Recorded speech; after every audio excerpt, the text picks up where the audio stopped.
ప్రపంచ శాంతిని కోరుకునే ఇస్లాం దేశాలు యుద్ధం ఎందుకు చేస్తున్నాయి? అలీ ఖమీనీ ఏదైతే ఇది ఒక రీజనల్ వారు, ఇది ఒక మత యుద్ధంగా మారబోతుంది అని ప్రకటించిన తర్వాత ఒక క్రిస్టియన్ మెజారిటీ దేశమైనటువంటి యుఎస్ఏ ఇరాన్ పైన దాడి చేస్తే మరి ఎందుకు ముస్లిం కంట్రీస్, మిగతా ఇస్లాం కంట్రీస్ ఎందుకు ఇరాన్ కు సపోర్ట్ చేయట్లేదు?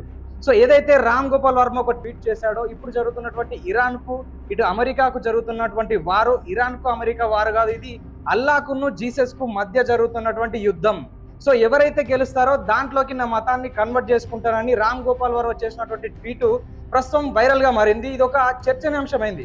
ప్రపంచవ్యాప్తంగా ఎన్ని యుద్ధాలు జరిగినా, ఎంత అలజడులున్నా భారతదేశం మాత్రం చాలా ప్రశాంతంగా ఉంది.